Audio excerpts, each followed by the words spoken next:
Good evening, friends, and welcome to Mirror Valley. Coming up on tonight's episode, both the police and all of her friends and family suspected foul play, and they suspected I was the culprit. Hundreds of thousands of people from all walks of life go missing every single year. Devastated friends and family hold out hope that someday, somehow, their loved one will return. Tonight, we find out what happens when a missing persons case takes an unusual and wholly unexpected turn. The time is at hand once more. Turn off the lights, lock your doors, and join me as we take a look at another twisted reflection.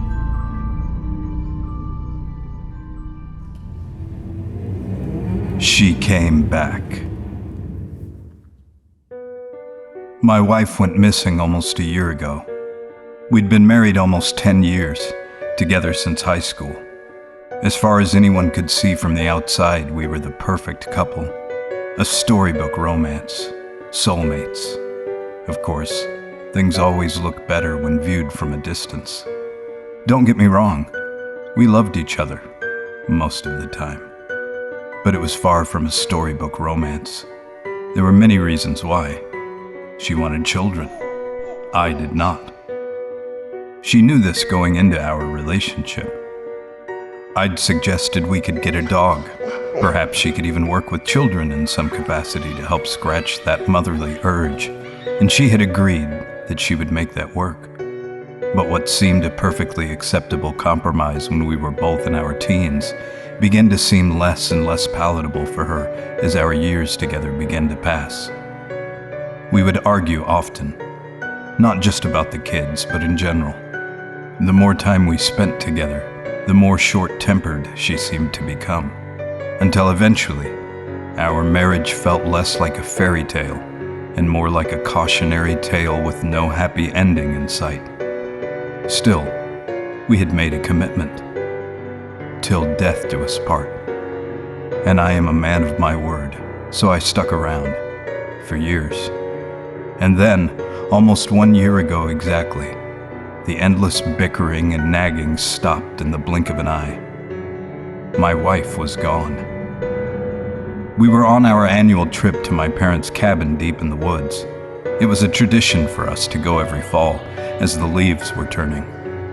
We no longer took any pleasure in these outings, much like the rest of our marriage, but we shared a sense of obligation, and it had become our routine. So we went, dutifully, year after year, drinking more and more as the years passed to cope with being stuck together in such small quarters, isolated from the rest of the world. This time was no different. 2 days into the trip, after a particularly contentious alcohol-fueled argument, we both parted ways, heading off into the woods to hike on our own and blow off some steam. My wife did not return to the cabin when night fell. I waited until well after dark to call the local police. They sympathized, but because of our argument, they said it was likely she had willfully decided not to return to me that night. I explained to them that we were in the middle of nowhere, that had my wife chosen not to return, she'd have no choice but to be on her own in the woods, without food, water, and shelter. They told me to call back if she had not returned by morning. She never returned. I called the police the following day, and they came out to the cabin, asking me questions, looking for any signs of my wife's presence. They were taking things seriously now that a new day had dawned and she was still gone. Eventually, a search party was formed to comb the woods, but no sign of my wife was found. They questioned me over and over about the argument my wife and I had the night before, about our relationship, how well we got along with one another. They paid particular attention to the shovel I had brought with me from the city, wanting to know what I'd intended to use it for. I told them it was for digging up a space for a new vegetable garden, but I got the distinct impression that they didn't necessarily believe me.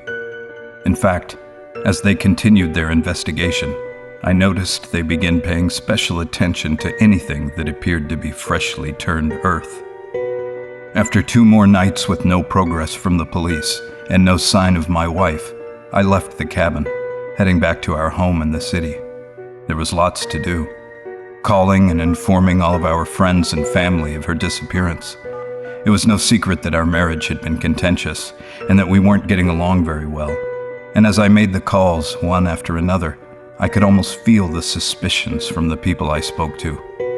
One thing quickly became clear. Both the police and all of her friends and family suspected foul play. And they suspected I was the culprit. But there was no evidence of foul play, no body, certainly no reason to haul me in and charge me with her murder. I, of course, maintained my innocence throughout the entire ordeal.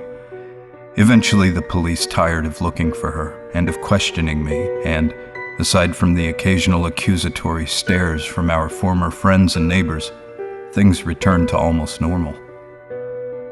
And then it happened. Something none of our friends and family, and least of all me, ever expected. She came back. It was a sunny Saturday morning when I heard the doorbell ring. I seldom received company at the house, especially once the police grew bored of questioning me, so I was curious as to who would be showing up at my house unannounced. When I opened the door, my jaw nearly dropped to the floor. It was my wife. We will return to our story in just a moment. But first, enjoying the show? Please help us out and like this video, and subscribe to the Mirror Valley YouTube channel. And now, the conclusion of tonight's story. So I was curious as to who would be showing up at my house unannounced. When I opened the door, my jaw nearly dropped to the floor. It was my wife.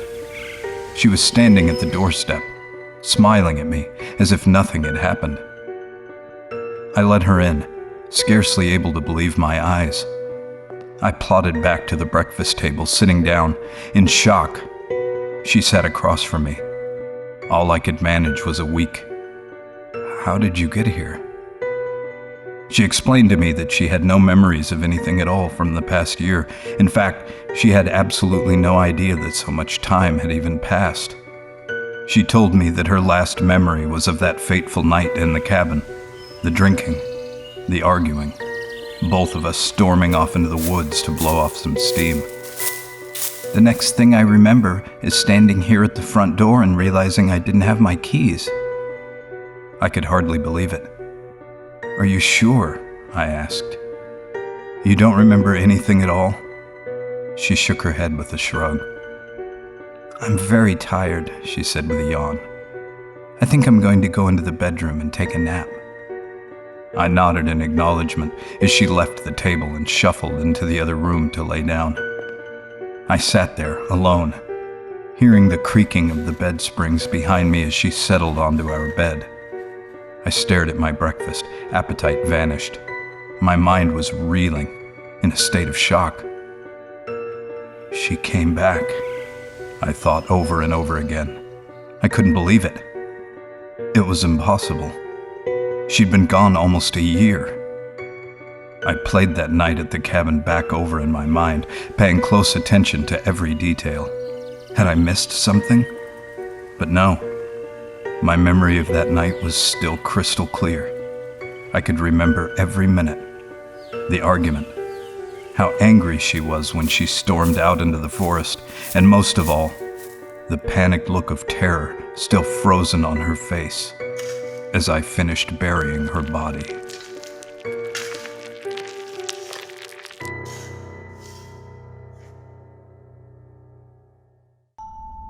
And so our time together comes to an end once more. Our paths will cross again soon.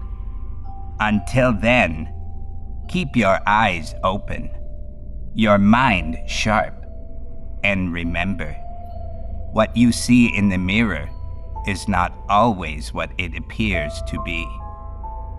Until next time, good night, friends.